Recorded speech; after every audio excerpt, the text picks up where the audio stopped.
एक बार की बात है, कुछ साइंटिस्ट ने मिलकर के एक बहुत ही इंटरेस्टिंग एक्सपेरिमेंट किया। उन्होंने क्या किया कि एक बहुत बड़ा सा पिंजरा लिया, उसके अंदर 5 बंदरों को रख दिया और वहां पर एक सीढ़ी लगा दी। उस सीढ़ी के टॉप पर कुछ केले रख दी। फिर उन साइंटिस्ट ने क्या किया कि जैसे ही कोई भी बंदर उस सीढ़ी पर चढ़ता केलों तक पहुंचने के लिए, तो ऊपर से ठंडे पानी की बारिश करने लग जाते। तो जैसे ही वो ठंडा पानी गिरता उस बंदर के ऊपर जो कि सीढ़ी पर चढ़ रहा था, वो फटाफट से नीचे आता तो पानी बंद हो जाता। फिर दोबारा से कोई और बंदर उस सीढ़ी पर चढ़ता उन केलों तक पहुंचने के लिए, दोबारा से यही होता। दोबारा से ऊपर से ठंडे पानी की बारिश होती, वो बंदर जैसे ही नीचे आता दोबारा से बारिश बंद हो जाती। तो बंदरों ने इसका मतलब यह निकाला कि जैसे ही कोई भी सीढ़ी पर चढ़ता है तो ऊपर से ठंडा पानी गिरता है।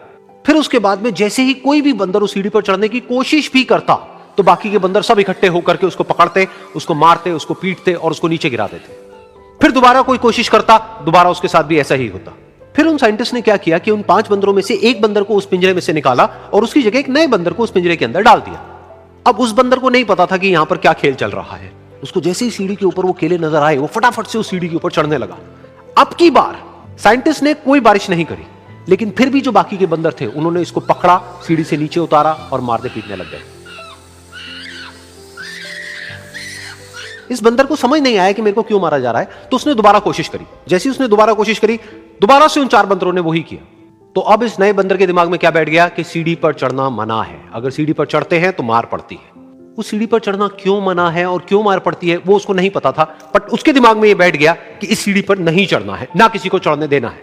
फिर दोबारा से उन साइंटिस्ट ने क्या किया कि जो पुराने 4 बंदर थे उसमें से एक बंदर को निकाला और एक नए बंदर को उसकी जगह पर डाल दिया। अब इस नए बंदर ने भी वही किया जो इससे पहले वाले ने किया था, यानी कि वो भागता हुआ गया, उस सीढ़ी के ऊपर चढ़ने की कोशिश करी, उन केलों तक पहुंचने की कोशिश करी। बाकी 4 इकट्ठे हो गए और उन्होंने उसको मारा पीटा, सीढ़ी से नीचे गिरा दिया। उसको कुछ समझ नहीं आया, उसने दोबारा कोशिश करी, दोबारा उसके साथ यही हुआ। और अब इस बंदर के दिमाग में भी यही बैठ गया कि सीढ़ी पर चढ़ना मना है और सीढ़ी पर चढ़ने से मार पड़ती है। फिर साइंटिस्ट ने एक एक करके जो पुराने 3 बंदर बचे हुए थे उसमें से भी एक एक करके उन बंदरों को निकाला और उनकी जगह पर 3 नए बंदर आ गए। अब ये 5 बंदर नए थे और किसी को भी ये नहीं पता था कि उस सीढ़ी पर चढ़ना मना क्यों है, लेकिन उन सबके दिमाग में बैठा हुआ था कि सीढ़ी पर चढ़ने से मार पड़ती है। तो कोई भी कोशिश नहीं कर रहा था, जबकि अब कोई ठंडे पानी की बारिश भी नहीं हो रही थी। वो चाहते तो आराम से उस सीढ़ी पर चढ़ते, केले तोड़ते और आपस में बांट करके खा लेते। बिल्कुल ऐसा ही हम लोगों के साथ भी होता है, यानी कि इंसानों के साथ भी होता है। हजारों साल पहले कोई प्रथा बनी होती है, कोई रीति रिवाज होता है जिसके पीछे कोई ना कोई वजह होती है, लेकिन वो वजह खत्म होने के बाद भी वो प्रथा चलती रहती है, वो रीति रिवाज चलते ही रहते हैं। किसी में इतनी हिम्मत नहीं होती है ये पूछने की कि हम क्या कर रहे हैं, क्यों कर रहे हैं। बस सबको ये पता होता है कि ऐसा ही होता है।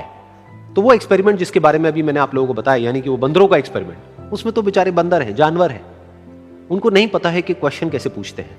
लेकिन अगर हम इंसान होने के बावजूद भी क्वेश्चन ना करें तो हमारे में और जानवरों में क्या फर्क है, सोचिए।